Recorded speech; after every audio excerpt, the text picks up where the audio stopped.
문법 문제는 자리 싸움입니다. 오늘 이야기할 10초 컷의 비유가 이런 겁니다. 아이유라는 학생 자리인데 봤더니 아이유가 아니라 다른 비슷한 사람이 앉아 있습니다. 자, 그거를 눈치챌 수 있냐? 못하냐입니다. 동사 자리에는 동사가 앉아야 되는데 동사 자리에 분사가 앉아 있으면 안 된다라는 거예요. 그걸 판단하는 게 문법 문제입니다. 자, 수능 영어 문법 문제에 대한 이해부터 시작하세요. 수능 문법 문제는 사실 효자, 효녀 문제입니다.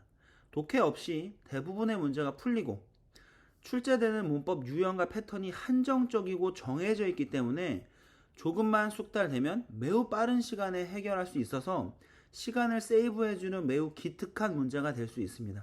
게다가 3점일 수도 있고요. 이런 기특한 문제를 아직도 부담스러워 하시나요? 오늘 확실히 수능 영어 문법 문제를 기특한 효녀, 효자로 같이 만들어 보실까요? 자, 15년부터 해서 작년 24년 수능까지 총 10년의 문법 문제 정답의 유형입니다. 보시는 것처럼 사실 수능 영어의 문법 문제들은 어려운 유형의 문제가 없습니다. 수능 영어에서는 문법 문제는 단 한 문제입니다. 자, 이 한 문제를 통해서 평가원이 평가하고 싶은 것은 이 학생이 얼마나 문법을 잘하냐를 묻고 싶은 게 아니에요. 자, 대수능 10개년의 정답이 나타내는 것처럼 어려운 문법이 아니라 중요한 문법이라는 겁니다.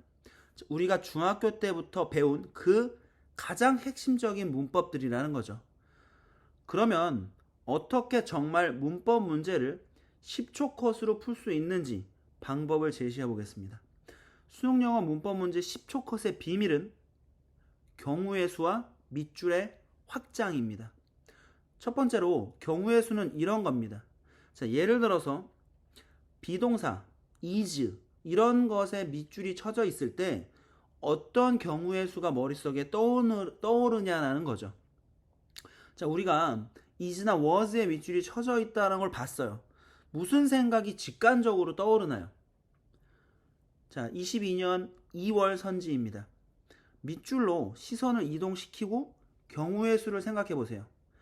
많은 학생들이 수일치를 생각할 거예요. 아, 주어가 단수겠구나. 그러면 아직 경우의 수가 부족한 겁니다. 자, was의 밑줄이 쳐져 있으면 주어 동사 수일치는 기본이고 저 자리가 동사 자리가 아니면 being이나 been이라는 분사 자리일 수도 있고 또는 대동사 문제일 수도 있어 라는 이런 경우의 수가 직관적으로 비동사만 보고 떠올라야 됩니다. 자, 그럼 다시 23년 1번 선지입니다. 자, 대세 밑줄이 그어져 있어요. 우리는 시선이 대수로 갔죠? 다시 직관적으로 무슨 경우의 수가 떠오르나요? 관계대명사로 쓰였으면 뒤에가 불완전하고, 아, 명사절이면 뒤에가 완전할 거야. 동격이어도 완전할 거고 지시대명사로도 쓰일 수 있겠네라는 여러 경우의 수가 있습니다. 우선 첫 번째, 선지를 봤을 때 경우의 수가 떠올라야 된다는 거예요. 자, 앞에서 10년의 수능 정답처럼 엄청나게 많은 경우의 수가 필요한 건 아니에요. 나오는 문제는 어느 정도 정해져 있으니까요.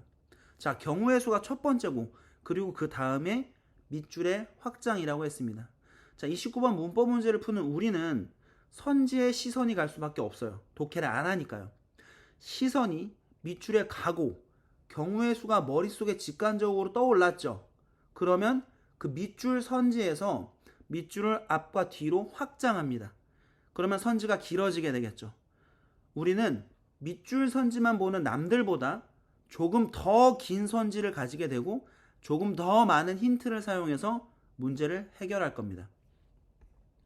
자, 같은 예문에 시선의 확장을 적용해 보겠습니다.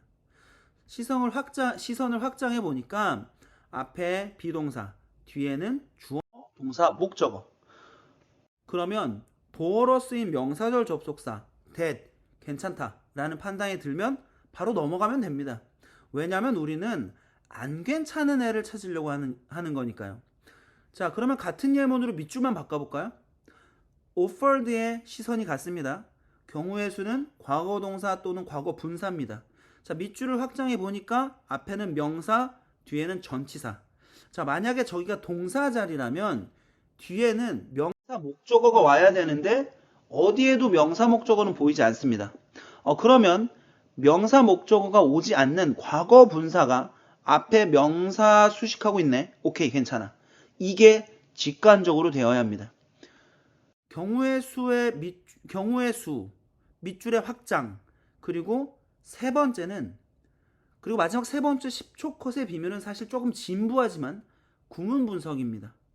주어와 동사를 찾고 수식어구를 괄호 처리할 수 있는 영어의 기본 구조를 보는 힘입니다. 이게 안 되면 어떤 요령과 기술도 통하지 않아요.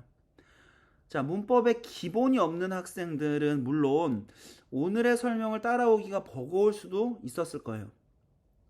이 컨텐츠를 만들면서 학생들한테 어떻게 10초 컷 할 수 있는 직관적인 문법의 능력을 줄 수 있을까 고민하다가 이제 쇼츠로 하나의 선지로 이 경우의 수와 밑줄의 확장 그리고 구문 분석의 영상을 정리해서 올리려고 합니다. 단 1분이면 됩니다. 구독, 알림 설정, 좋아요 하시고 1분만 투자해서 기본 구문의 분석에서부터 경우의 수, 밑줄의 확장에 익숙해지면 10초 컷 할 수 있습니다. 감사합니다. 파머쌤이었습니다.